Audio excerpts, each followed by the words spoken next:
I am joined by the one, the only Bruce Prichard. We're filming this the week of WrestleMania. As I said to you off the air, all your stuff sold out this weekend. That's got to feel pretty good.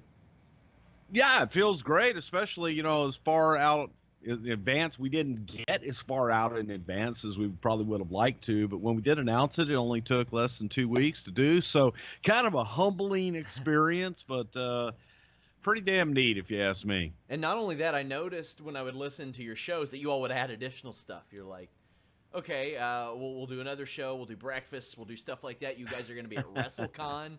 Like, that's pretty cool.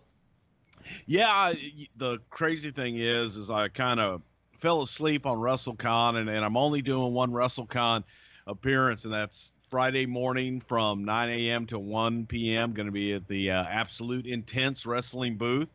So we're going to be there. That's one chance to come on out and be able to see me and say hello, and I'm looking forward to seeing everybody there. It's going to be a pretty damn intense weekend, to say the least. So what other live dates do you all have set up for Something to Wrestle? Because I know that WWE kind of switched their pay-per-view schedule and caused a little shift in that. Well, they did. However, at the same time, we can adapt pretty damn quickly. So we're going, June 16th in Chicago. We're going to be in Chicago the Saturday night before the pay-per-view there. And they have an NXT show running that day, but we're going to be late night in Chicago at the House of Blues. And the next one after WrestleMania is going to be at Jimmy's Seafood in Baltimore. And that's going to be on Monday, May 7th. We're going to have a show, which is our normal live show. Then right after that, we are going to do a watch-along of Monday Night Raw. Nice. And that is, I'm looking forward to that because I love Jimmy's Seafood, and it'll be a lot of fun hanging out with a bunch of fans watching Raw. And Rochester, New York on July 7th. We're in Nashville September 30th. We've already got Phoenix booked for next January. Man. So it's Winston-Salem November 23rd. San Antonio, September 15th. Man, we're kind of like dog caca. We're everywhere. New York City. We're coming back to New York City, and tickets go on sale this Friday. We're going to be back at the Gramercy. We're going to be in New York on August 18th, the Saturday before SummerSlam, and that's going to be a whole lot of fun. Looking forward to getting back to New York. One of the things I like about the show, you all will always, Conrad would reference that people would ask for certain topics, and it'd be like, okay, well, he wasn't there during that period in like 91, 92, but you all are offering bonus shows, and they're going to be watch-alongs for that period that you were gone, which I think is a very cool idea. Maybe tell the people how they could gain those bonus shows. Well, we already got one, and if you follow us over on YouTube, go to youtube.com/somethingtowrestle. That's our only official YouTube page. And there, we're actually going to drop it over there first, and we're going to cover some of those times that I wasn't there. And even though I wasn't there, I was still connected to a lot of people that was there, that was there, good grammar, that were there. And so I've got my opinions and a little bit of insight from the outside looking in versus the inside looking out. Yeah, anybody who listens to our shows knows that I'm a big fan of Something to Wrestle, and Conrad recently announced that he's going to be doing a show with Eric Bischoff, who is a buddy of yours, but sometimes on the live shows, maybe not such a buddy of Conrad's. How do you think that's going to work out for them?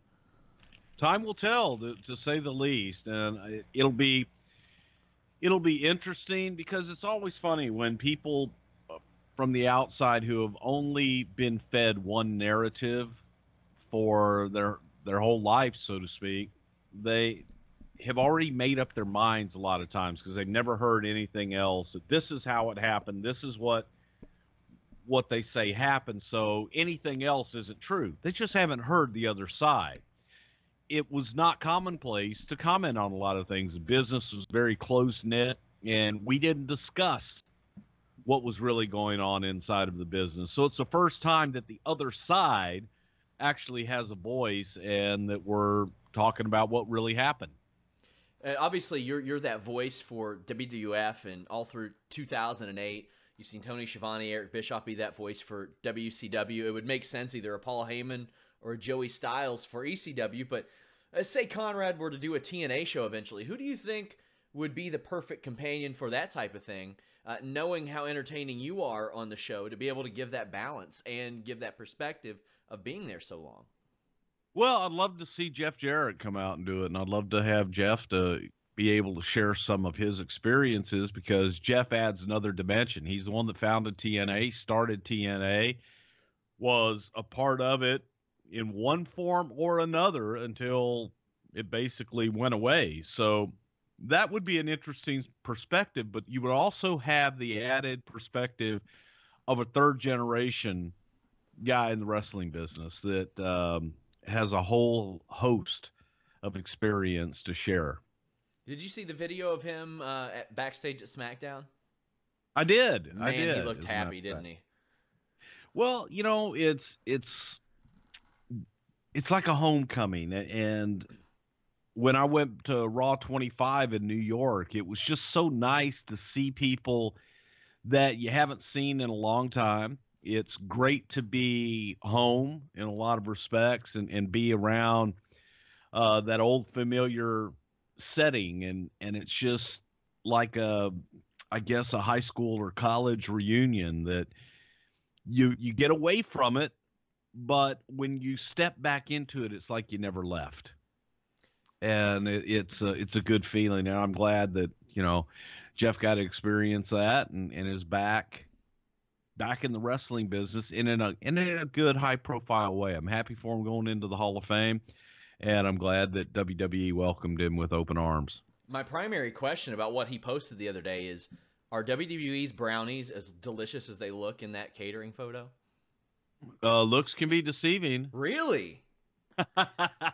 No, when I was at WWE, the catering went through many machinations, and we went through several caterers, from when I first started to having the production meeting catered with shrimp and lobster tails and everything under the sun, to going to cold cuts and pasta and dried chicken breast, to what it is today. And the catering's come a long way, and I think that familiarity breeds contempt sometimes, that they don't realize how good they have it. Versus in the old days, I mean, literally all we had was a deli tray. You were at Raw 25, and I spoke to you before that, but I mean, you talked about humbling earlier. My God, that reaction that you received on screen, how did that feel? Really, really good. Deafening. The thing from a performer point of view, and especially, come on, man, I haven't been on TV in a long, long time. To get any response is flattering and humbling, and I just thought it was really cool that they remembered, they reacted, and that it meant something. You spoke about your interactions with Vince and with Stephanie on your own show, but I know that I don't want to say the term estranged, because you moved on. You started doing other stuff. Have you been in touch with anybody that you saw backstage there, maybe more often since then? Did that reconnect you with anybody? A little bit.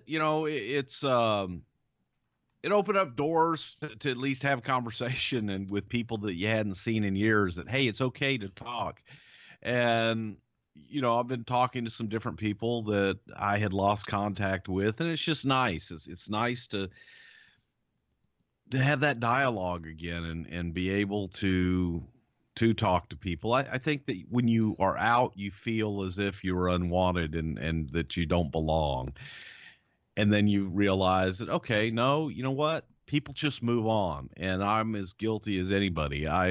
When I move on, and I leave everything behind me. So you have to get over that. You have to get over yourself. And it takes a while. Some people never do.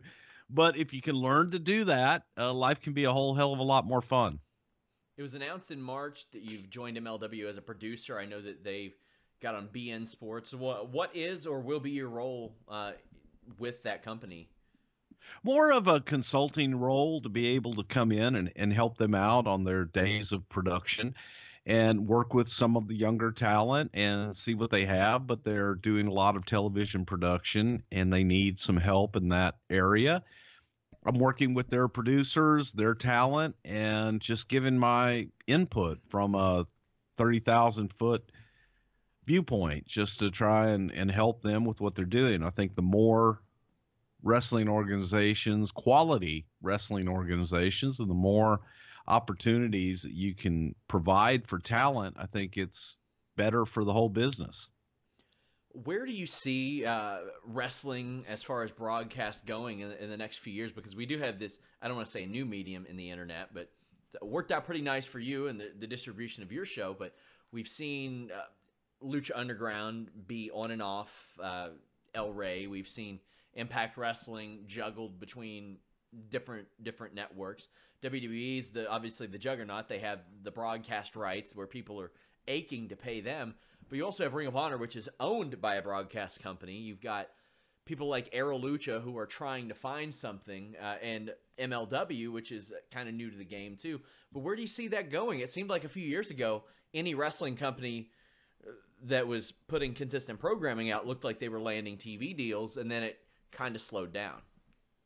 Well, I think that TV is not going to be the end-all, be-all for any business. I think that you have to be multi-dimensional. What I mean by that is you have to make your product available on as many platforms as the way people consume today. And so many people consume their entire life on that little box in their hand that they call a phone. And it's amazing to me when you walk through we went to dinner last night, and they're at this mall, open-air mall, and I'm just sitting outside with a glass of wine looking at all the people walking around, and kids, and just a lot of people in this outdoor mall area. Every one of them were on their phone doing something, watching something, listening to something, texting someone. There was very little interaction. So if you have a way to reach your audience, and you have to reach them how they want to be reached, and everybody's different. If they want to sit down and watch TV, great, you need it. If they are living by their phone, then you got to figure out a way for them to stop what they're doing and watch your product. So I think shorter snippets is going to be kind of a way to go, and or a marathon, kind of like what we do. And it's funny. People say, "Oh, well, you guys do a 3-hour podcast. Why do you do that?" It was an accident. We just kept talking, and Conrad kept digging, and I kept answering. It ended up being 3 hours at first. We were given all these rules. Don't go more than an hour. You got it. Your podcast is guest driven. I've never had a guest, but the audience ate it up, because now all of a sudden they had something they could listen to all week. Maybe they didn't sit down and listen to it for 3 hours, although a lot do, but they would listen to it 30 minutes on their way to work, 30 minutes on their way home, and each day, so they would get a whole week of me, which is scary. But you have to, the trick for any promoter of any product is going to be, how do you reach your audience? And as long as you can figure that out and you can deliver constant product and constant content, man, you'll be ahead of the game. You mentioned a few weeks ago on your show, and the Shawn Michaels show, actually I think you mentioned it a couple times, that you had pushed for Shawn Michaels to be a heel, or a babyface rather. Vince McMahon didn't see it, and then all of a sudden the great idea just struck him. That's it. Shawn Michaels is a babyface. Why am I the only one that sees this? Exactly. Was there ever anybody that you pitched to maybe, or pushed to get in WWE, and Vince was like, "Who, that guy?" And then all of a sudden he's like, "No, we need that guy." And you're like, "That's the guy I've been talking about for a while."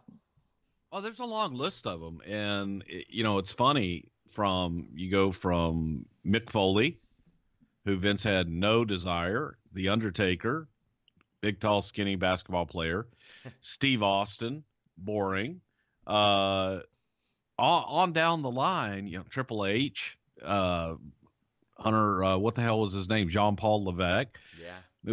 There was not a lot of warm fuzzies in the beginning, but yet when these guys had the opportunity to be around Vince and start talking to him, and he would get into their head, but just that first blush, a lot of times it was difficult. William Regal is another one that he didn't see a whole lot in, but a lot of the top guys, John Cena. Yeah. What am I supposed to do with that? He's the face of the company. So but one thing that Vince will always do is he'll try something on. You know, he's going to give his first instinct, his gut, but he'll try it on and try and make something work. Bruce, what else you got going on coming up soon? Oh my gosh. Well, we've got some big announcements coming WrestleMania weekend, just about some live shows and some different things that we're going to be doing. I can't give that away just yet, but we're going to be making some big announcements this weekend. So I'd stay tuned to the Twitterverse and the Facebook universe and all those universes out there. I guess it's not the world. I guess it's not the world anymore. It's a universe. Yeah. And the galaxy and the Milky Way and everything. So we've got a lot coming up, and we're expanding and just doing so many things. As I've been doing this interview with you, there have been 4 different live event offers coming in. So we're getting out there and we're having a lot of fun, and I'm doing it's crazy. I'm doing more now doing my own stuff than when I was working full time for somebody, it feels like. But you're always going to just do what you can do, and I'm having a hell of a lot of fun right now and riding the wave and doing whatever it is we can do. WrestleMania is going to be interesting. Well, Bruce, I want to thank you so much, and of course, definitely encourage people to check out Something to Wrestle With. Drops every Friday at noon, and let them know where they can get your merch. Well, you can get everything over at brucepritchard.com, whether it's T-shirts, fanny packs, fanny packs, hats, man. I've got autographed pictures over there, personalized autograph 8x10s you can get over at brucepritchard.com. Plus, for all of our live events, just click on the live event page, and you'll see everywhere that we are going to be coming and how to get tickets. So brucepritchard.com is the place, one-stop shopping for everything, whether you want to listen to the podcast, buy a picture, or just see what the hell is going on. Personally, I can't wait until they find a way to ship chicken salad sandwiches before they spoil, because I know that's got to be a merch item. Oh my gosh, yeah. You know what? That recipe isn't bad. Instead of the mayonnaise, you use a little Miracle Whip, and Miracle Whip's a little better than just the mayonnaise. So. I only discovered grapes in chicken salad like within the last 2 years, and my life was changed. Well, okay, I had heard of it, obviously, a long time before, but I just discovered it in the last 2 or 3 years myself as well. I was like, really? And it got slipped in. Yeah. One of those situations where they catered something, and that was all that was left, and I'm starving, and then you eat it, and you go, hey, that's not bad. Have you all catered that at one of your live shows yet? Not yet, no, but we may have a chicken salad maybe a chicken salad lunch somewhere down the line. You never know. I talked to you, I think it was, early 2016 for my Brawl for All feature, and it was fantastic. I think you and Sean Waltman helped make that feature really, really good because you didn't bullshit about it, which was what I needed for that piece. No, it was terrible. Yeah. I mean, it was pretty bad, but the funniest thing was Vince Russo. I interviewed him about it, and he takes blame for it. And he was like, I'm probably going to regret telling you this because he's going to rip me a new one when you talk to him about it. He was like, but talk to Bruce Prichard about it. And you did rip him a new one over it. Oh, yeah. It was, and especially for the reasoning he gave, it's like, come on. This is absolutely nuts. But that was, I always use that, talking about having Savio in my office and putting all the names in a bag and shaking up the names and letting him draw so that there was no, if anybody wanted to say that, hey, we arranged the matches, we did this, we did that, it's like, nope, got witnesses here, got one of the boys who's in the tournament drawing names. So, and if it had been today, we would have had our phones and our cameras recording the whole thing. Yeah. But no, and that made it to where I would always want to do the Royal Rumble that way, and just different things. Or God, let's just do a real draw. Why?